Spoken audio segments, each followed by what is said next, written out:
Well, I don't. I one, two. Hi, Okay. everyone. We're live. Well, here's something a little funny. Okay, and we'll get into the nose Frida in a minute. But Oh God. so when I hit the live button, I just noticed there was 6 seconds already on the clock. Oh. Oh, Rick. So I I I don't know what those 6 seconds Thing were. for us. It's a thing. It's a Anyway, hi, everyone. hi. Yes. Welcome to An Honest Look. Welcome, Sabrina. We're so happy to have you here. All the way from Yay. Munich. All the way from Imagine. Munich. Yes. Yes. Through the magic of the internet. Staying up Yes. late for us. Yeah. And I'm excited to be here. Let's see what my 10 p.m. brain has to offer.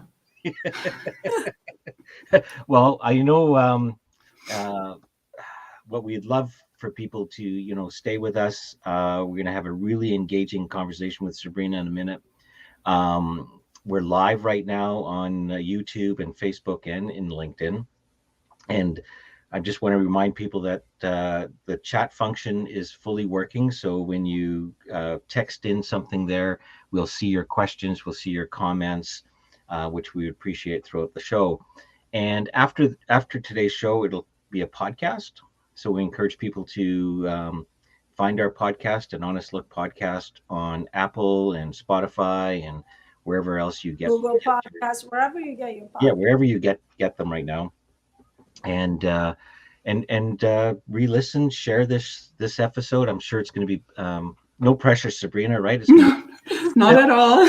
filled with insight and to-dos and all sorts of great things. Because so But hold on before you move on. And subscribe and rate us right, on right, podcast. Subscribe to our YouTube. That way, you'll help us amplify our message. You'll help yeah, us spread the word and have a greater impact. We have amazing people like Sabrina coming on to share her message. And the more you spread the word, and the more people will get impacted by it. yeah, So if you don't want to do it for us, do it for those that you love, right? That's why we do what we do. yeah. We don't do it for us. We do it for the people We that. do it for us Yeah, too. yeah. But Okay. Yes. Yeah. No, thank you, Sabrina.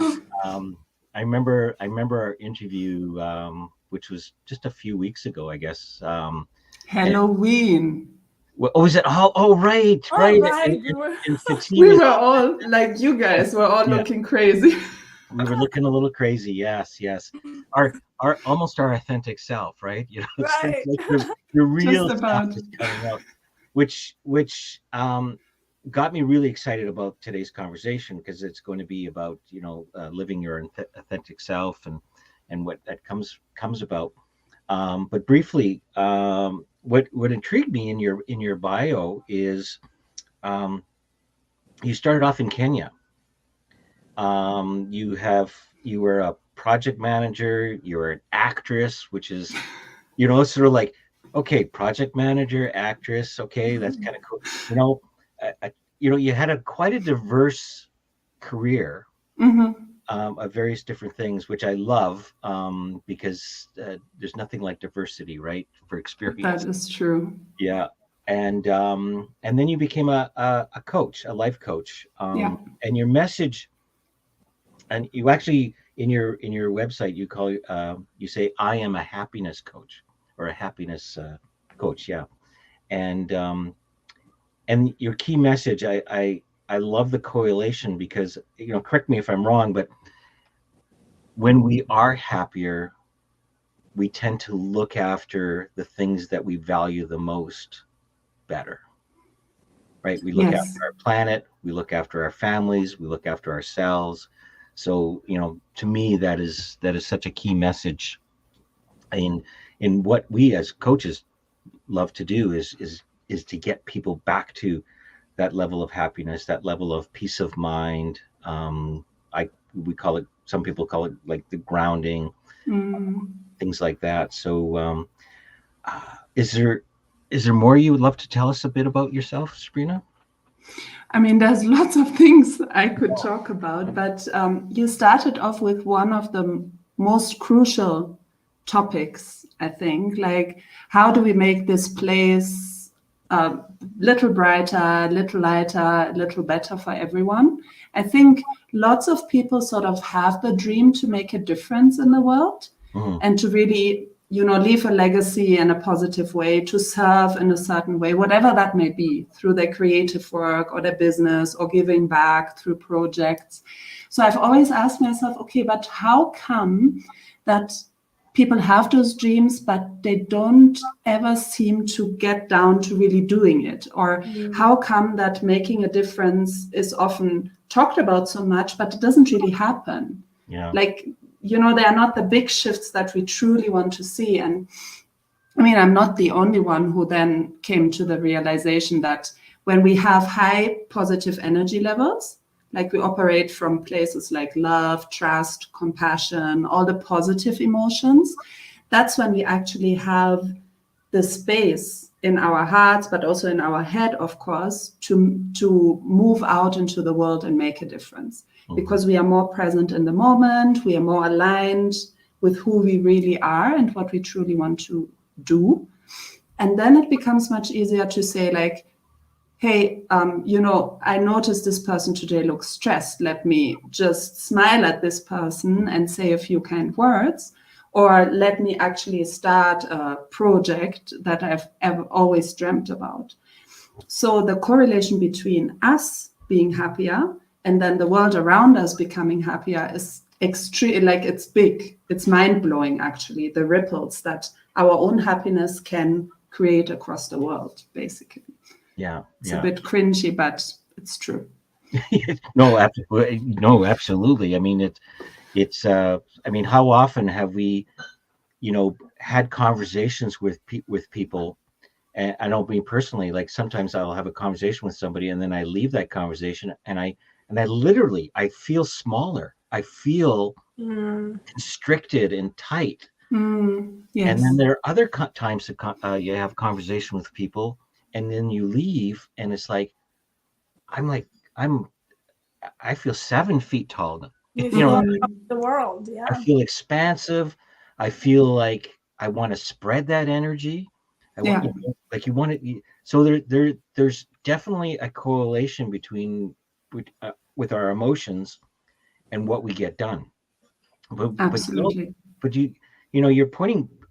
The first question you sort of asked yourself in the beginning is, why don't we do more? Like, we do all have these, I want to do this, I want to do this, I want to do this. Like, even myself, even, with all the stuff I'm involved in, there are things that, why aren't I doing that? Like, it's an interesting thing to talk about, blockages and stuff like that. Yeah. And I mean, it boils down a lot to, are we really doing these things because they are aligned with what we truly want to do and who we really are? Or are we doing these things because it's some obligation or some expectation that we feel is there from ourselves or from others? Are we thinking that we have to live those values because society tells us? Or is it really something that comes from our true self? And there's a huge difference in those two, because if we do something that is motivated from the outside world, obviously, at some point, the energy might run out because we rely on other people feeding us with that energy. But if it's something that comes from within us and we really have that dream and it fuels us, like every day, I want to do this, I want to serve in that way, then there's, we sort of generate the energy ourselves. And the more satisfied we are generally, and that's why I decided to become a life coach, like the holistic perspective on our lives is very important. The more satisfied we are generally in every part of our life, the more energy we have within us, because they feed us with energy, those parts, rather than pulling out energy. So, Rick, the way you were just saying, I want to do so many things, but some things I don't do. So there are two parts to look at, like, do I really want to do them truly, or am I just feeling obligated to some extent? And also, is there something in my life that's maybe dragging out my energy, pulling it out rather than feeding me with the energy? that I would need to do these things. Yeah, no, it's a very important distinction, because I know a lot of times in a conversation, that one of the toughest questions I think people have a hard time answering, at least in my experience, is, what do you really want? Oh yeah. Yeah. Well, what do you mean? I want $1,000. I want $100,000. I want this. I want that. Right? No. What do you really want? Because you're absolutely correct. Like, if you really wanted that, you would be doing it. Yeah. Isn't that a period right there? I mean, isn't that? I feel like she pointed to something really important to understand too, because we often look at where we can get more energy, but we don't often look at where our energy is getting dispersed. Like, what is sucking all the energy out of me? Because we just sit there and wonder, why am I not putting any energy into this? And yes, I think it's true. Is it aligned? Is it something that I really want, or is it something that I just fell into? Mm-hmm. Those are really important questions.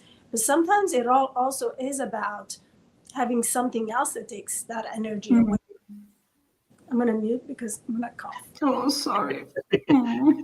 Everybody's got a little bit of a cold going on right now. Yes. It's kind of a universal thing. So, but it's,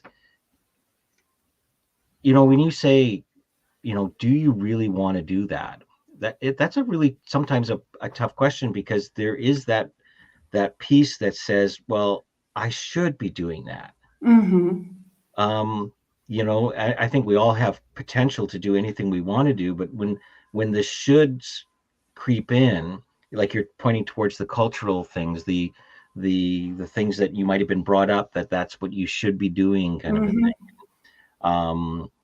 It's important work. I know I was challenged by another coach about some of the work that I was doing, and and some of the motivation around it was like it was the importance I was putting on it,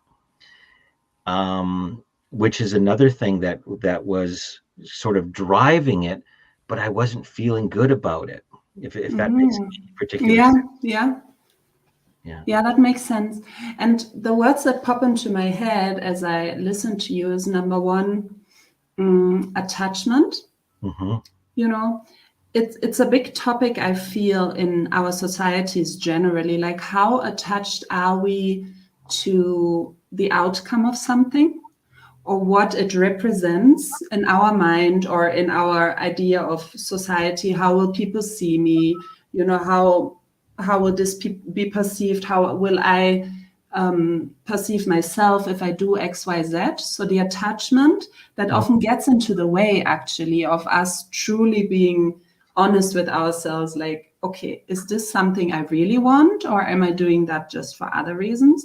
Or even, as Fatí pointed out, like the energy, is this something that gives me energy truly? Or am I just telling myself it should be giving me energy? And that also boils down to being authentic. Right. And the other point there is, or the other word that popped into my head as I was listening to you, was ego. Because, attachment and ego become two very strong things that are connected. And our ego telling us, but I want to be viewed in a certain way, but I want to leave that legacy, but I want to, I want. But for what do I want this? Is it really that it is in line with the essence of me and what fulfills me, or what will truly make a difference in this world? Or again, does it boil down to what I believe I should be doing, and what maybe I wish people would see in me that probably I can never be, even maybe. Who knows? Yeah, who knows? Yeah. It is interesting. So let's go back. So when we say the word authenticity or authentically, what are you pointing to when you're saying that word? I'm pointing really to the very core of what makes us the person we are. And in the first instance, it's easy for us to say, like, hey, I'm standing in my truth. I'm really living authentically. I'm doing maybe some work I love, and I'm having a happy family. I'm just throwing out examples here. It can be anything. But lots of us, I think today, especially people who do lots of work around self-development, and maybe we do yoga, we do some meditation and so on. It's very easy for us to say we do live authentically. But there's just so much to discover about what our true identity is underneath everything that we have been learned so far in our life, the values, the culture, the personal experience that we have had, especially in our childhood and young adulthood. They really shape us without us often realizing what impact they have on our later lives. So when we start to get to a point where we can truly say, okay, peeling that away for a moment and not being attached to also some, outside validation of all that, who am I really and what do I truly want? That's not a question we answer just in a split second. No. No, it's not, exactly. So when I say authentic, it's really understanding that core where we have cut all the strings that are usually attached to outside things, be it our parents or friends or whatever, a job that gives us some meaning or some validation, cutting all those strings and just on its own, what is the essence of Fatí or Sabrina or Rick? And that takes some time to ponder. And in my experience, lots of people who make the decision to start that journey, they first freak out. When they say, yes, I truly want to do this. And then no, I've just realized what that actually means. And I'm not sure I'm ready. I've had that so many times because it means that we have to even look trauma and past pain and, maybe some resentment and judgment into the eye and really say, okay, wow, I'm feeling all this, or this has happened to me. And how do I accept that it's a part of my core, actually? Right. So I'm not sure whether I've answered your question the way, it's clear, Well, but to me, it's a dismantling of this identity that you currently have, right?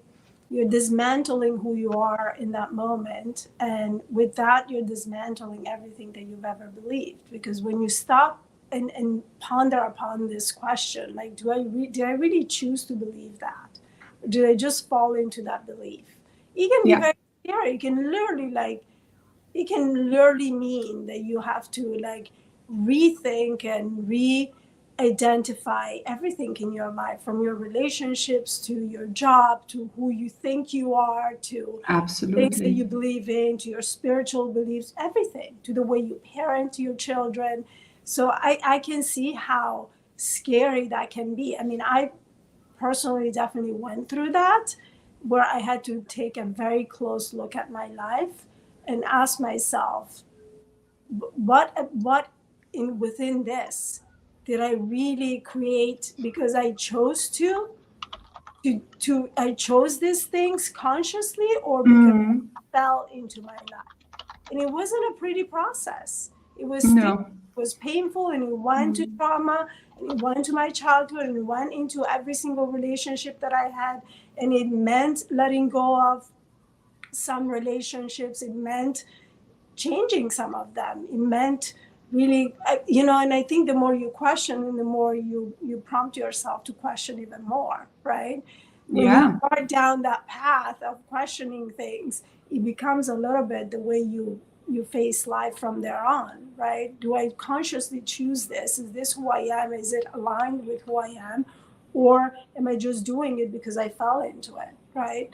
So I'd be curious actually to hear your story a little bit of how you broke free.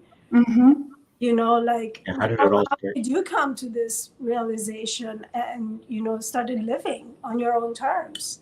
Yes, that's a very good question. It's not the first time I've asked something in those lines, like how it started for me. And I've been thinking about it a lot, actually. It's not an easy question to answer because I think for me, it started quite early on in my life because I was brought up in a fairly unconventional way. In Germany, you have places that are called like sort of communes, and they were very common, especially in the 60s, 70s, and 80s, where people just came together, people who were thinking differently, who were already discussing climate change and political systems, and they wanted to, take some responsibility. So even when I was a child, I already listened to all these deep conversations about how we can change the world and how it can be better.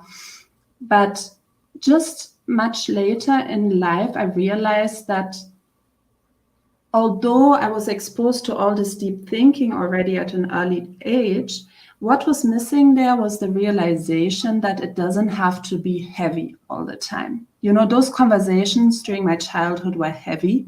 Okay. And there were sort of, it was difficult and it was a fight and you had to stand up and, it was really like, whoa, intense. And I mean, it shaped a lot of how I viewed the world for a very long time, like a place where you had to fight a little, where I was definitely feeling like I was different and I was sticking out, even in the clothes I wore or in the way I talked in school.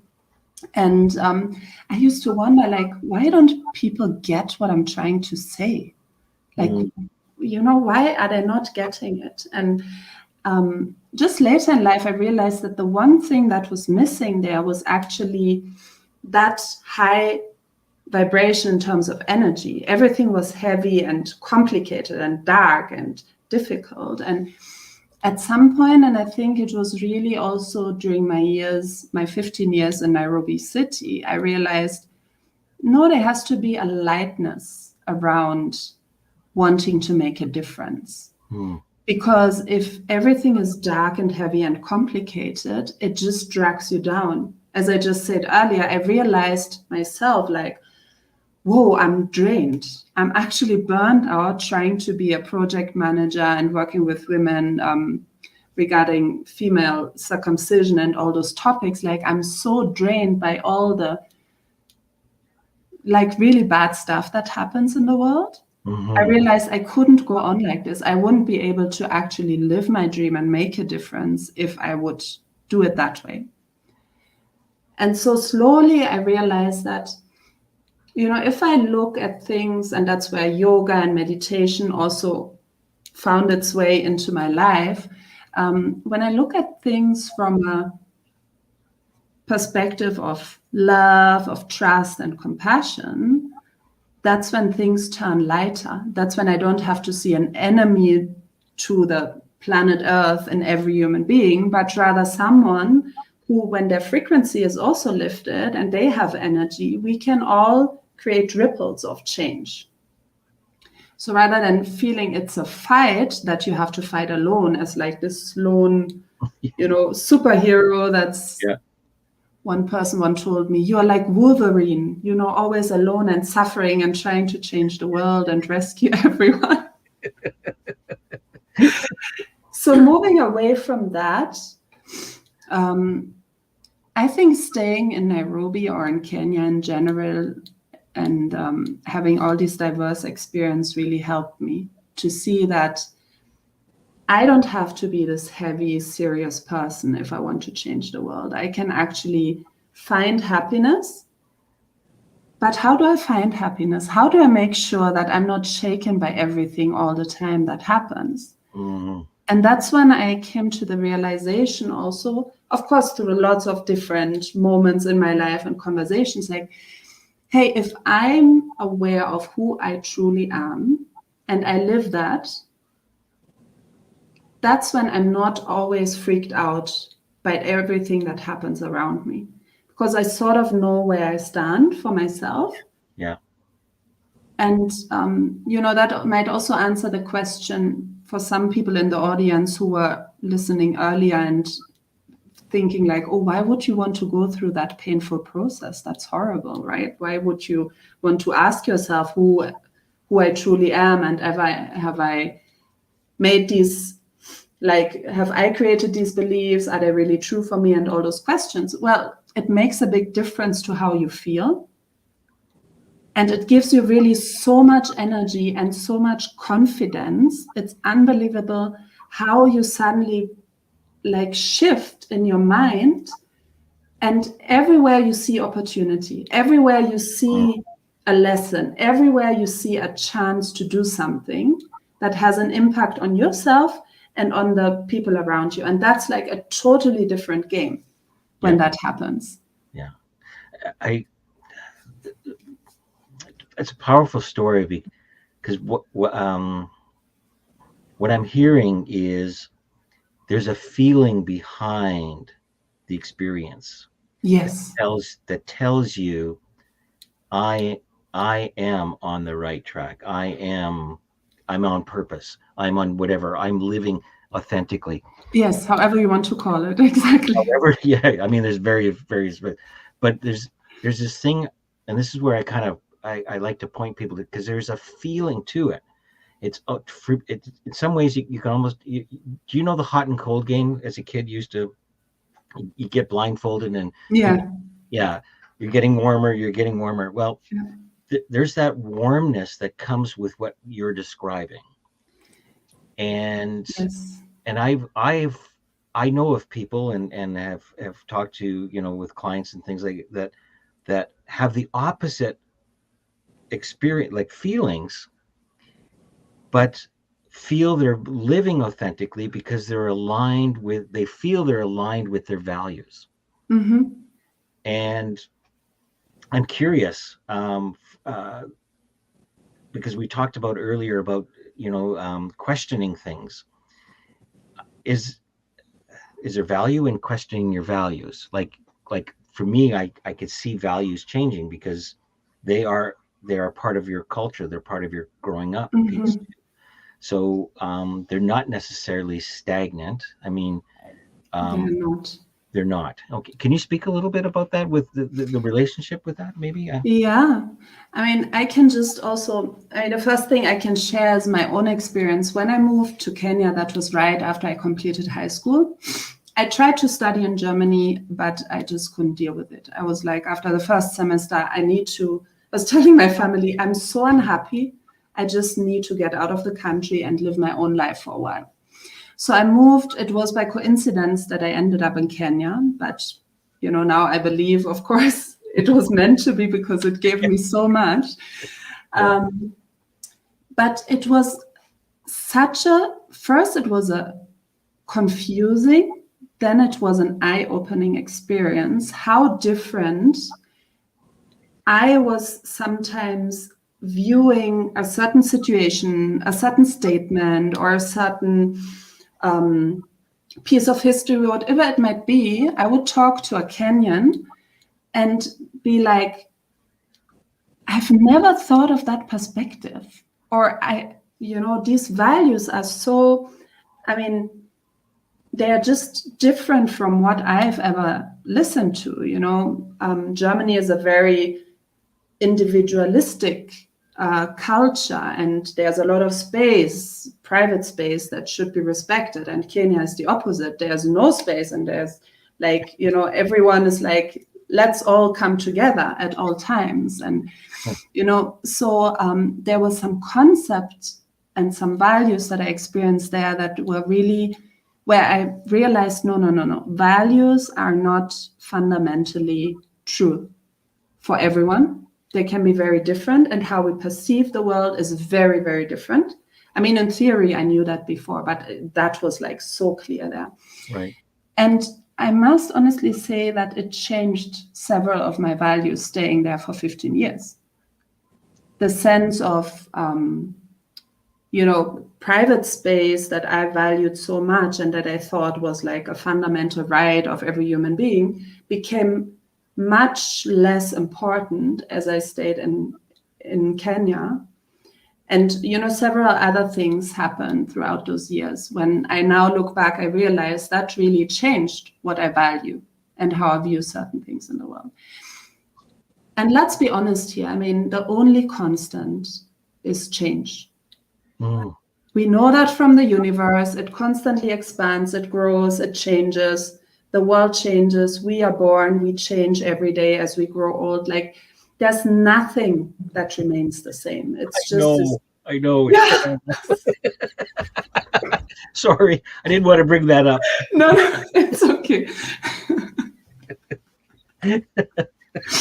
You are a good example there. So Thank you. So yes, values can absolutely change, I believe. Yeah. Well, and yeah, I mean, you're right about the constant change.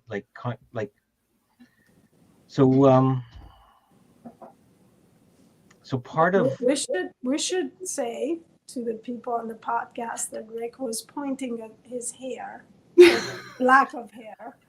That's what we're laughing about. Oh, in case that. Oh yeah, right. That They won't see the visual side of things, right? Yes. Right. Sorry. I think they call it follically challenged. Follically challenged after a certain age.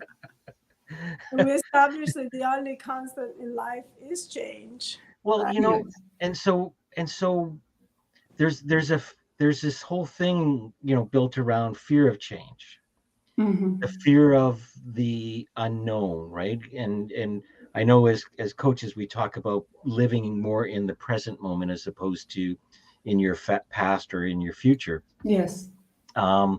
So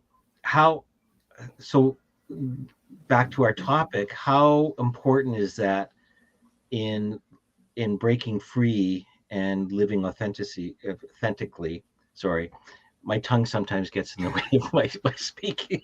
It happens to me as well. And you have how many different languages? How many can you speak more than just? How many languages do you speak? I'm the one who's sick today. That's like coughing and drinking tea and sucking. Oh, I know. You are super focused, Fatí. You're the one here who has it. Yeah, you're on point. Hold it all in. I'm all over the place. Well, fluently, I speak 3 languages. It's English and German and Kiswahili. Oh, wow. Or Swahili, I think it's said in English. But I'm learning Korean, which is like super exciting because, again, it's, so different from the languages I'm speaking already. Yeah. That's remarkable. I tried to learn Cantonese because where I worked had a large population of Cantonese. And for every letter, I guess, there's 6 ways of saying it and six different meanings coming up, right? So you almost mind-blowing. It's mind-blowing, and it's a very singing. I find it very as like a singing type of, because you're going through different octaves kind of thing. But very interesting. But languages expand your mind, and so does living in different cultures. Going back to your experience of living in Kenya for 15 years, I always say that because I lived in 3 different continents in my life, I have this ability to see things with a broader perspective. Absolutely. Be a lot more open-minded. And the same is true when we talk about our environments, right? So not necessarily like moving continents or countries, but even like the environments that we're exposed to. The more environments you're exposed to, and the more you have, the broader perspectives you have. Right. And same thing with language, right? When you speak multiple different languages, which I speak 3, I'm not as fluent in Farsi anymore, but I probably would be if I spend some time there. You really realize, even within language, how, those like, how differently each language expresses. Yes. Like, Absolutely. I think it was actually even a study that was, it may have been about the German language, like how certain we talked about that. Right? Did we talk about that? No. Rick and I before, Oh, you did? Yeah. Certain words that did not exist or have the same meaning in the German language, and therefore that culture, I don't know if it was Germany, honestly, may have been a different country, but how that actually affects the way that society behaves, that the way that society takes on those values that are attached to the language. It was fascinating. Yeah, it is, absolutely. And I must say, like, for me, learning Swahili, number one, of course, it makes you feel much more at home in a place when you can converse with the majority of people and in the language that they feel more comfortable in. Because I think it makes a difference. Many people speak English, but maybe they feel a bit self-conscious when they speak in certain areas, especially in countrysides. But Swahili, I felt it opened up that culture, just as you said, right, for me, like conversing with people, but also understanding their humor, how they express certain things, what is valued. Like you can even see that in the way greetings are happening in different languages. What sort of the main values in that culture is reflected in the greetings, and how seniors and younger people are addressed, and so on. Like there's so many interesting things to figure out through languages, I feel. So true. So And like, absolutely. in terms of the values, I think that, I experienced that very much coming here, because this was the oldest that I was when I moved, right, to a different country. Like, even realizing that over time, some of the values that I discovered here that were completely like against my values growing up in Italy, they kind of made more sense for me. Like they were much more congruent with who I was. And some of them still don't make sense, don't get me wrong. Some of them still don't make sense. Some of them I feel so much more attached to my upbringing and where I was raised. But it really helped me question some of those things that for me were like set in stone, that I took for truth, that I just accepted because that was the society that I was raised in. And so really helped with that process of questioning things, and like finding what fits you authentically, right? Finding what is it that I truly choose to believe in, to take on as a value, right? Absolutely. Yeah. Rick, I think you wanted to say something. I didn't. Well, I was, yeah, we got off on a little tangent there, which squirrel. But the thing about living, breaking free and living your true self, and the relationship to the moment, like in the now. Because a lot of what people are talking about now is pointing to that grounding, that pointing to the present moment as the only moment, and so how does one, maybe, what is breaking free and living your true self relationship to the moment? Yeah, how are they connected, so to speak? Yeah. I think there are two things to think about here when we talk about breaking free of what holds us back, and also breaking free to live authentically. Okay. Because number one is we have to dream, and that is not necessarily being in the present moment, but being absolutely in this, in our head and in our heart, and imagining, really envisioning what do I really want this life to be for me? What experience, what emotions do I want to wake up with in the morning? What are the emotions I generally want to feel in my life? What are probably the things I would love to be doing, but not to get hung up on the details, but really, dream of how you want to move throughout this life and experience and feel it. The emotions, the feelings are the really important bit here. And the one dream that pops up that is the most exciting is probably the most authentic dream, the closest to, our true self, our essence. So it's good to start with that. And then the next thing is now to start asking yourself, like, how can I make this present life more like that dream? And that comes again through the emotions. Because it's true. I mean, we can think a lot about the past and we can dream a lot about the future, but what is really happening in this reality, in this, like, our physical body is what is happening right now, us having this conversation. Yeah. That is what's happening to us, and everything like that's happening inside of us, of course. But so if I say, for example, I want to wake up calm, with a calm, content, joyful feeling every day of my life, then how can I create that in the present moment, right now, so that I can move towards that dream life that I'm envisioning? Because that's the, really that's the only way to make it happen. If we just continue dreaming, but we don't think of how can we make it happen in the present moment with small action steps, we might run our whole life just thinking about the outcome, but never realizing that most of the days we have been very miserable and we have not lived authentically at all, staying true to what we really wanted to do and to be. And we can see that. I think there are lots of examples where people say, hey, but he or she is such a success, or they are such a success. How come they don't look happy? Or how come, they don't have this great private life that we all thought they should have, because they seem to have it all?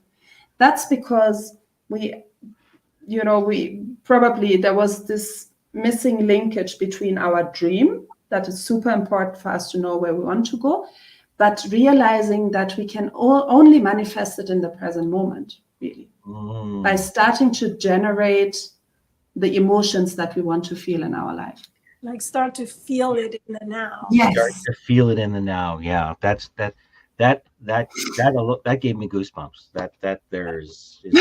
That's the magic. That's the magic right there. That's the true magic. Yes. That's the true magic. So it's this, rather than a do have be type of environment, it's more of like a be have do, in the sense of absolutely.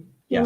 Can you be that now? And also, when you are not being it now and you're like thinking about what you want, you're living in lack, right? Because you don't feel that you have it yet, right?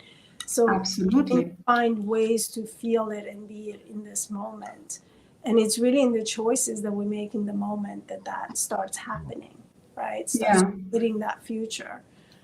And that's why the high frequency emotions are so important, right? Like, do I think of something as a barrier, or do I think of something as an opportunity where I can grow and learn and become even more self-aware, and from that align my actions even more with what I really want to do or who I truly want to be? It's all in, do we choose the heaviness that makes us feel stuck and drags us down, so to speak, and pulls out the energy, or do we choose to look at it from a really the only constant is change perspective? Because that means the only constant thing in our life is growth, is expansion, is moving forward in this life. Yeah. Right. I'm curious. I might be losing the thought on this because it's starting to fleet already. I'm pretty sure that Rick is the sick one. I'm the one like coughing, muting myself, like putting lozenges, sweating. You pointed to something about your choices, and I think there's something a little bit deeper. I could be wrong, but so what I heard was, like there's a thing called reframing, or putting a positive spin on something. And I'm not a really big fan on that. Because you're still, all you're doing is putting lipstick on the pig, or whatever, how they talk about it, right? This toxic positivity, that's toxic positivity. Yeah. And we actually hear a lot about. Yeah. But so I want people to understand that there's more to that feeling piece.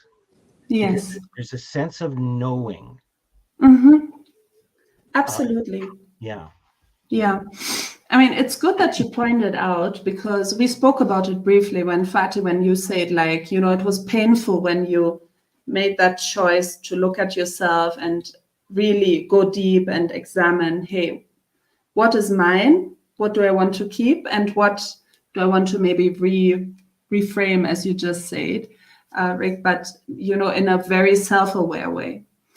And so it's important to make a distinction between choosing to give something a positive name when it's not really positive, when it's actually dark and negative and heavy, but we choose not to go there and say like, no, it's okay, or no, this was not really trauma, or no, this didn't do anything to me, or I've moved on, all these things that we choose to say then. So that's and we put a lid on it, and we bury it deep down inside of it, and that's the most dangerous thing we can actually do.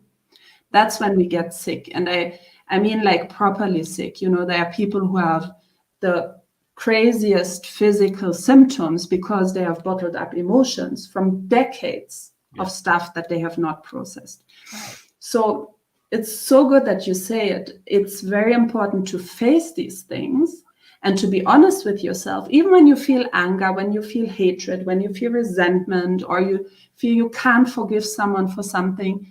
It's good you have, like, I don't like to say you have to, because for me that's a trigger. I'm like, no, then I don't want to. But it's good for you to deal with it and to face it and to say like, this is what I feel in this moment.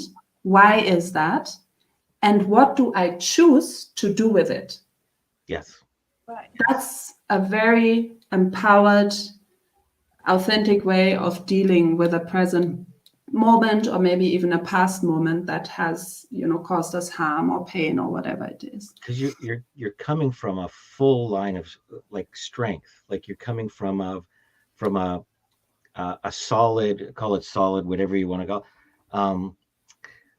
There was a phrase that came to me earlier this morning around the feeling part, and is that you can feel a feeling, but you don't have to be that feeling. Absolutely. So what you're talking about is that yes, you can step almost aside from, you become the observer of that feeling, and you say, okay, so what can we learn from that? And that's a position of power, and that's a position of strength, and I don't know what more, how many more adjectives I can come up with. Yeah, it's absolute empowerment, I think. Yeah. So that's a good word. I should write that one down. I would say that's a healthy reframe, right? Like I wouldn't say that reframes are. There's nothing wrong with reframes. I mean, as coaches, we help people reframe all the time. What is toxic is the like everything is this toxic positivity. That is a way to avoid. That's avoidance. That's absolute avoidance. Everything is like, bright and good, and we're avoiding looking at the yucky stuff, right? So this is a way to say, okay, these are the emotions, or this is the situation. I cannot change the situation or what has happened. And I'm not going to just say like everything happens for a reason, right? No, that's not right. But I'm going to look at, okay, this has happened. What have I learned from it? How can I, behave differently next time? Or how can I position myself to where I don't feel circumstances define me? Which is very much going back full circle to the conversation about looking at yourself. When you start really asking those questions and looking at yourself and within yourself is the moment that you start realizing that things are not happening to you, right? Things have been created from within, from what you believe to be true in your life, right? And that's the moment that you make that shift internally, that's a moment of empowerment. Because feeling that things are happening from the outside circumstances, things are always happening to you, is very disempowering. It's very disempowering. Yeah. It's empower at all. And even if things like, I'm thinking of some people I've worked with really severe, deep trauma, it's very hard to say like, I've created that abuse or, that intense moment in my life. So the importance is to, when we examine these moments and say like, okay, how does it make me feel? What do I want to take away from this and all that?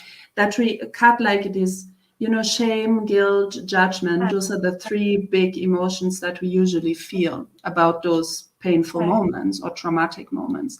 That we cut those out and say like, okay, if I cut these out, then what can I really take away from this? Right. And I've seen that often, helps to really say, this has happened to me, yes, but I am still empowered. Right.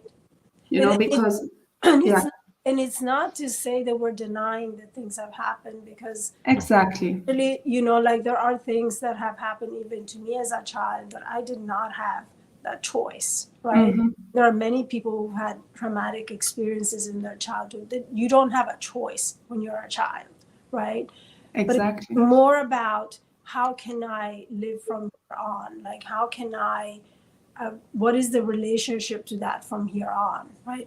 Going back to what you were saying. Sorry, I interrupted you. No, that's absolutely true. I just wanted to add something that I often say it's almost like make it the fuel for, whatever you want to live in this world. And that seems to be like very powerful for people, especially with coming from these very intense, painful, traumatic experiences. Like just saying like, make it your fuel because it is a part of you, what you have experienced. Of course, it will trigger you to some extent. Of course, it will, certain things will remind you of that and all that. It can't be wiped out and shouldn't be.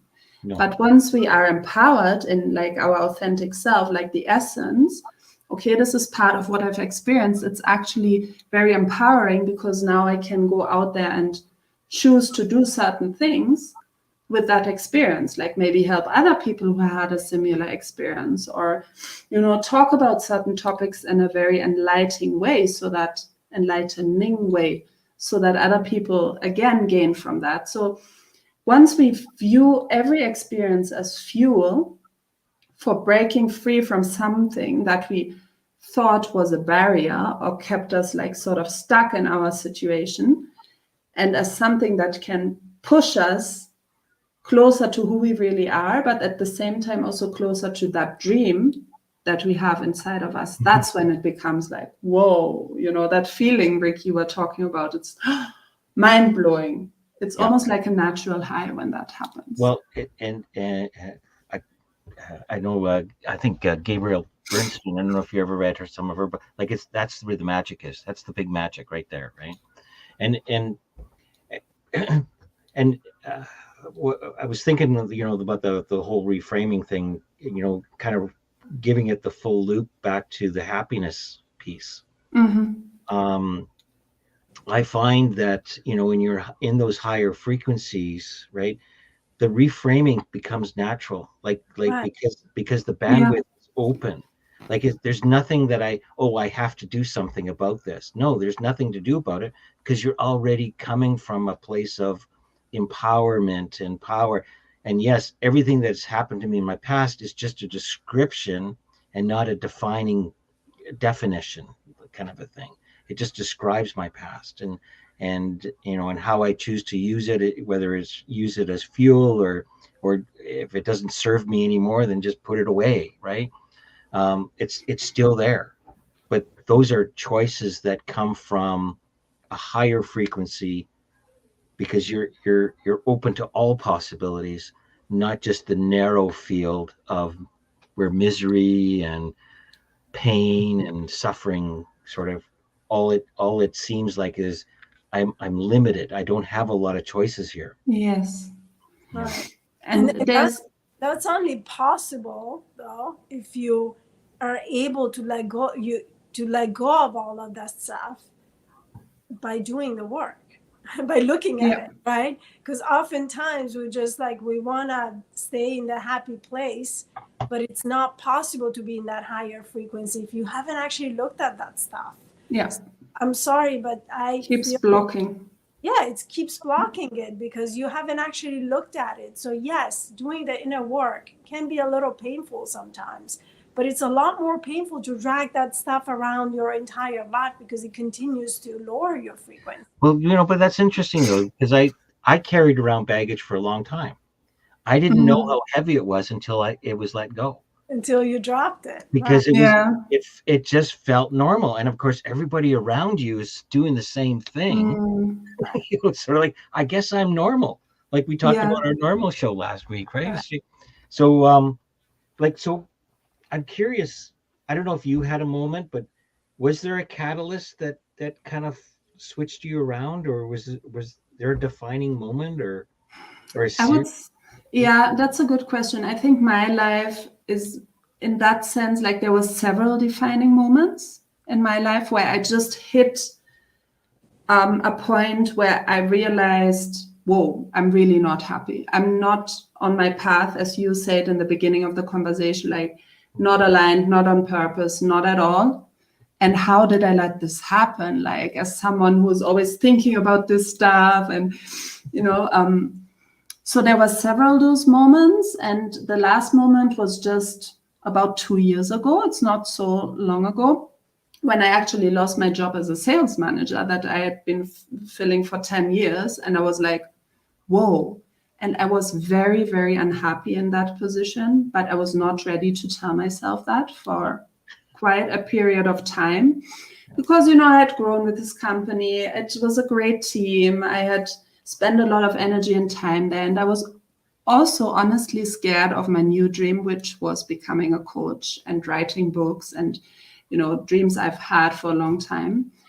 So when I lost my job, I remember I stepped out of the office that day and the sun was shining, stepped into the car, put on the radio, and I was like, oh my God. I was trapped and stuck in such an unhappy and heavy environment for such a long time.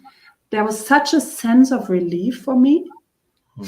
And I remember telling myself loudly, like, Sabrina, this will never, ever happen again.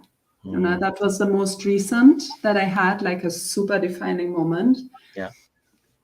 And I think many people have at some point hit such a moment. The important thing that I wanted to say, because you said something, Rick, about being open. Once we face all that heavy stuff and once we move to a even slightly higher frequency and we stand more in our authentic self, by having done that, we will be amazed. It's really amazing to see how opportunities that fit us and people who are good for us will suddenly come our way, because they can't find us if we cover it up with all that, other stuff that is not truly us. And that's why it's so important to do it, because then the right things can come our way and we can actually, live that dream we have within ourselves in the moment, not just like in 10 years or something. No, yeah. When I finally get my ducks in a row, then it'll Yeah, exactly. happen, right? No. That, oh man, goosebumps again, Sabrina. Good. I can't believe I'm surviving talking and not. Yeah, you have really tried. Yeah. Oh no. But I know there's a lot of stories around the secret and the law of attraction and various other things, and there's a lot of people have a lot of mixed feelings about it, but it truly is, I'm not going to label it other than there is some magic.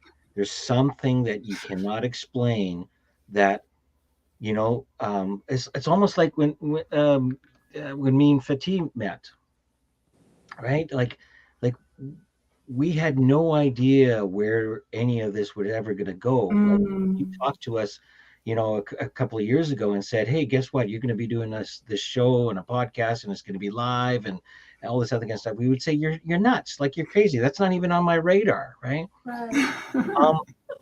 And so, but when you align with something that you truly enjoy and and there's a good feeling that comes from it. And my good feeling has always been goosebumps.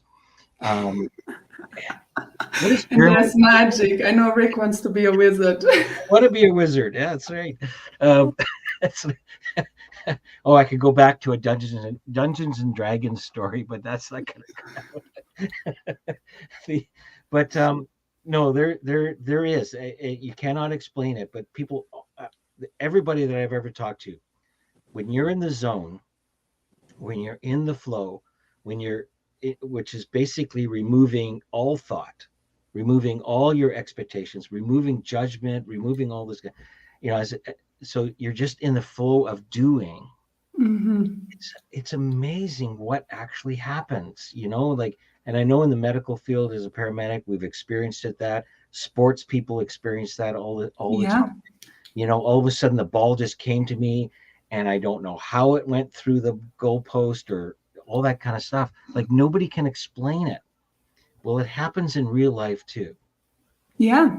I mean, sports and medical field is also real life, right? No, I know.